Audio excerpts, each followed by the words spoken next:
அந்த குழந்தைக்கு அந்த மூச்சு திணறல அவங்களால நிறுத்த முடியுமானா நிறுத்த முடியாது. அது வந்துக்கிட்டே தான் இருக்கும்.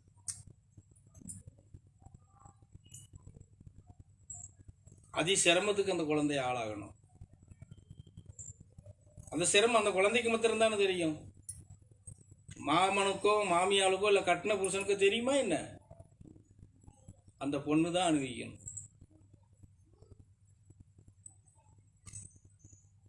முழுமையா அந்த குழந்தை செமந்து அதை வெளிப்படுத்துமா அப்படிங்கிறதே 60% தான் கேரண்டி சொல்ல முடியும்.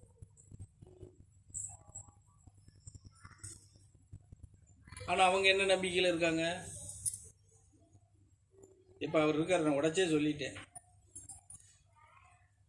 100க்கு 100 அந்த குழந்தை பெத்து எடுக்கும் அப்படின்னு சொல்ல முடியாது.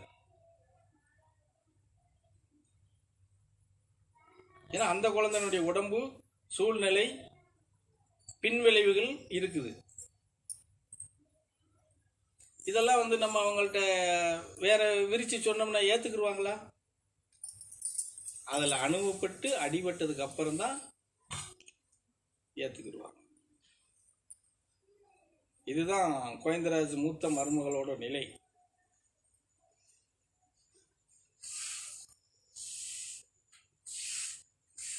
புரிஞ்சதா?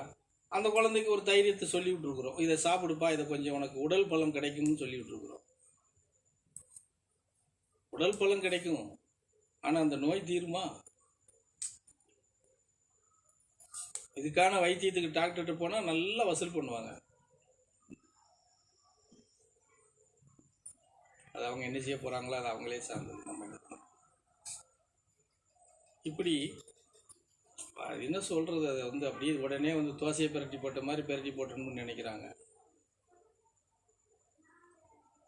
பிரட்டி போடலாம், அதுக்கான புண்ணியத்தில் நீங்க இருக்கீங்களா? அது இருக்குல்ல.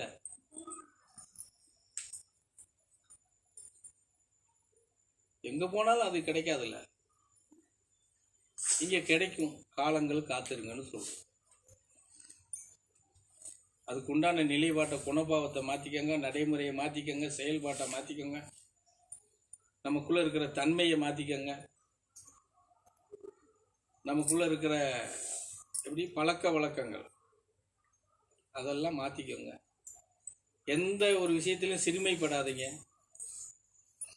பெருமிதமா பயணம் பண்ற மாதிரி உங்க சூழ்நிலையை கொண்டு வாங்க. எப்படி உங்களுக்கு மாறுதுன்னு பார்ப்போம்.